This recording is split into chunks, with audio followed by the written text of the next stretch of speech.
नमस्कार मंडळी.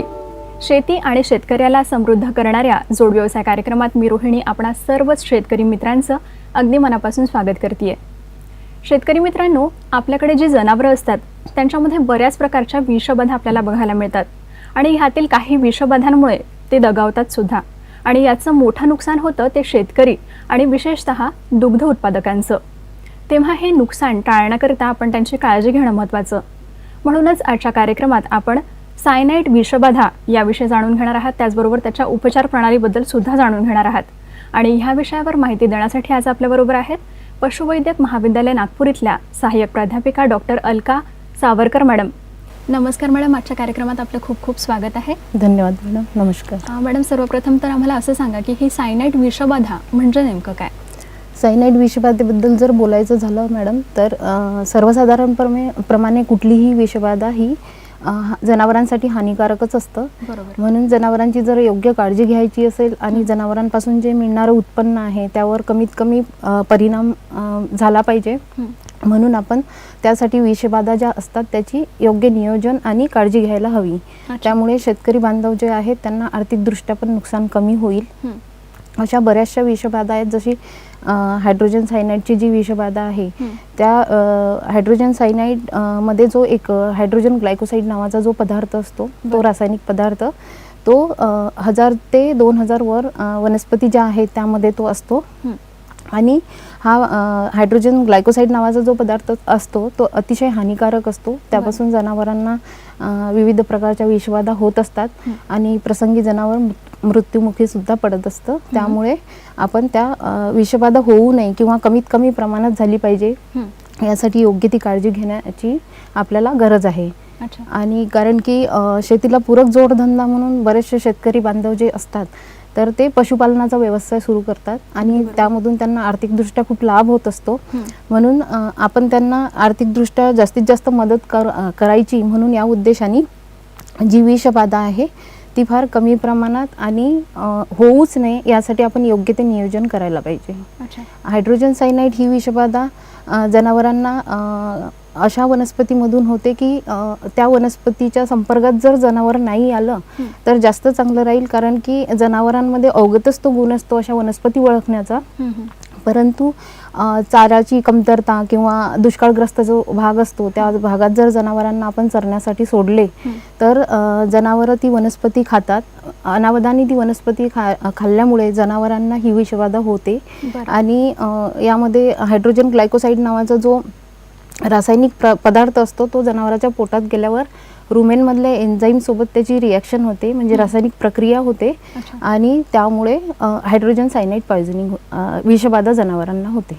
अच्छा, तर ही विषबाधा कशा पद्धतीने होते याविषयी आपण सांगितलं, तर याच्यामध्ये साधारण कुठल्या कुठल्या वनस्पतींचा समावेश होतो? मग यामध्ये हायड्रोजन सायनाइड जवळपास 1000 ते 2000 वर, जसं मी आधी पण बोलली आहे तसं त्या वनस्पतींमध्ये हायड्रोजन सायनाइडचे प्रमाण खूप मोठ्या प्रमाणात असतं. पण आपल्या भारतात ज्वारीचं पीक जास्त प्रमाणात होते आणि ज्वारीमध्ये हायड्रोजन सायनाइड नावाचा पदार्थ हा खूप मोठ्या प्रमाणात असतो. आणि जे अपरिपक्व वनस्पती असतात, जसं ज्वारीची खुरपणी झाल्यावर हिवाळ्यामध्ये ज्वारीची खुरपणी शेतकरी करतात आणि त्या खुरपणी केल्यावर जी नवीन पालवी फुटते ती अपरिपक्व असते आणि त्यामध्ये हायड्रोजन सायनाइड नावाचा हा पदार्थ जास्त असतो. तसेच ऊस, वाडा, सुदान गवत, इंडियन गवत, जवस आणि कडू बदाम जे असते त्यामध्ये हायड्रोजन सायनाइडचं प्रमाण भरपूर प्रमाणात असते. अच्छा, आता पुढे असं सांगा की हे जे सायनाइडची विषबाधा झाल्यानंतर आपल्या जनावरांमध्ये कुठल्या प्रकारचे लक्षणं आपल्याला बघायला मिळतात? साधारणपणे ज्या विषबाधेचे जे लक्षणं असतात जनावरांमध्ये तर ते बऱ्याच विषबाधेमध्ये जे लक्षणं असतात ते सर्वीकडे आढळून येतात. पण सायनाइड विषबाधेमध्ये जे लक्षणं आहेत, प्रामुख्याने जी लक्षणं आपल्याला दिसून येतात तर जसं जनावरांचे वजन कमी होणे, गर्भपात होणे आणि 2 वित्तामधील अंतर वाढणे, लखवा जाणे, जनावराचे डोळे लालसर होणे, तोंडातून फेस येणे, लाळ गळणे आणि सूर्यप्रकाशात जर ही जनावरं गेली तर त्यांच्या अंगाला दाह होतो, सर्वांगीण याला दाह होतो त्यांना.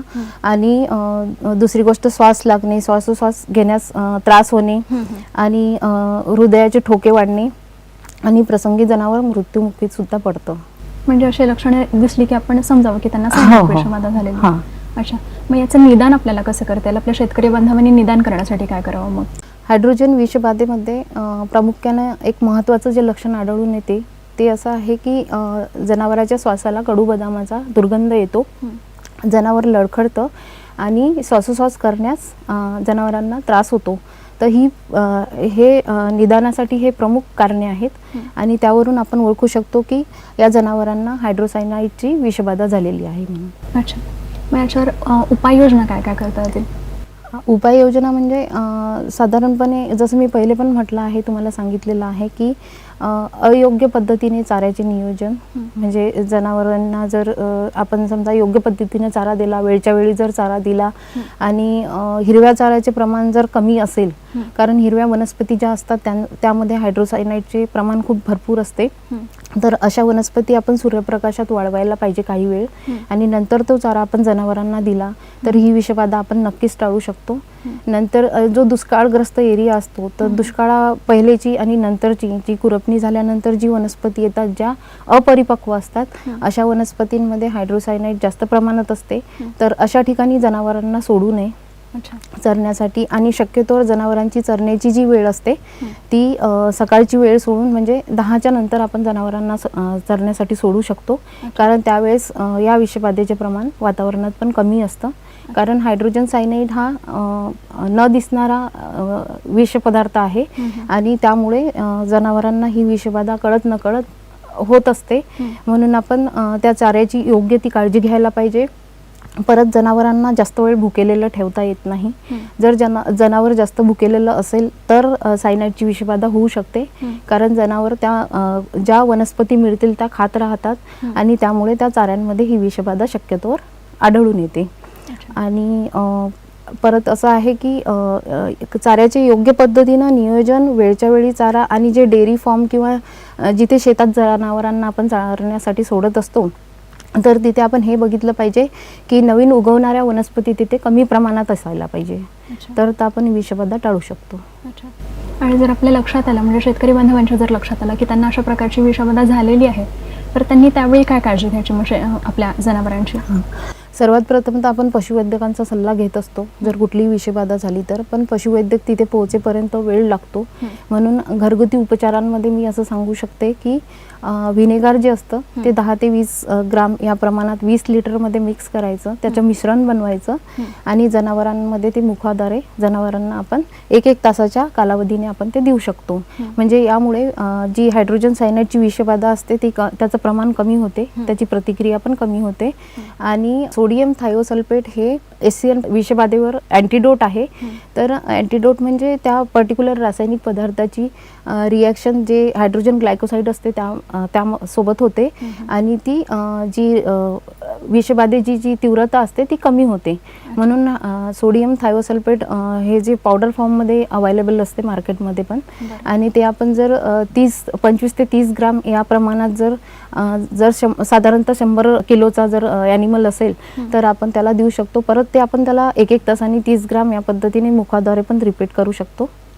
आणि जे 30 ग्राम मी जे म्हटलं आहे की 25 ते 30 ग्राम मिश्रण आपण नॉर्मल सलाईन सोल्युशनमध्ये नसेद्वारे पण आपण जनावरांना देऊ शकतो. मॅडम, एक सरतेशेवटी प्रश्न असा विचारावा वाटतो की आपली जी जनावरं असतात त्यांना उन्हाळ्यात सुद्धा अशा प्रकारचा त्रास होतो, ज्या प्रकारची लक्षणं तुम्ही सांगितलीत. तर उन्हाळ्यात होणारा हा त्रास आणि ही जी विषबाधा आहे याच्यामध्ये शेतकऱ्यांनी कसा काय म्हणजे फरक ओळखावा की ही विषबाधाच आहे की उन्हाचा त्रास आहे, हे कसं ओळखावं?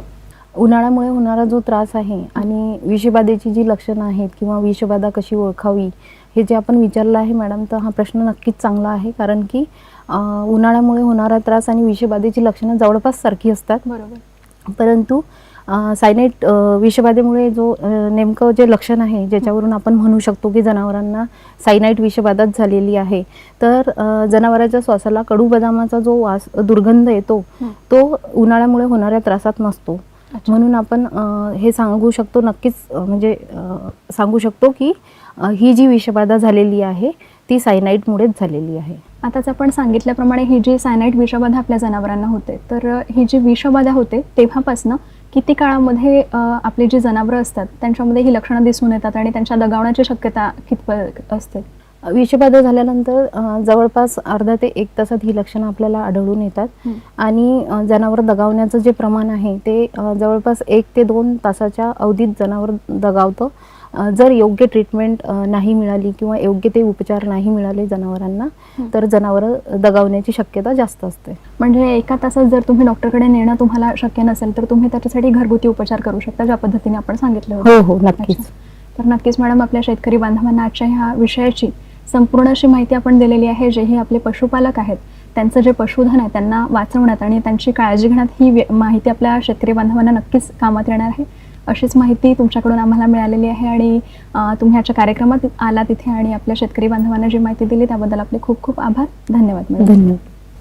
तर शेतकरी बांधवांनो, आपलं पशुधन हे आपल्यासाठी नक्कीच महत्त्वाचं आणि आजचा जो आपल्या कार्यक्रमातला विषय होता सायनाइड विषबाधा आणि त्याचे उपचार, ही माहिती आपल्यासाठी नक्कीच महत्त्वाची ठरेल.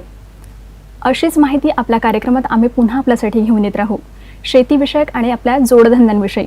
तोपर्यंत शेतकरी बांधवांनो, आपल्या चॅनलला लाईक करा, शेअर करा आणि सबस्क्राईब करायला विसरू नका. बघत रहा आपलं चॅनल कृषी कल्याण. तोपर्यंत नमस्कार. हे आपले कृषी कल्याण, हे आपले कृषी कल्याण.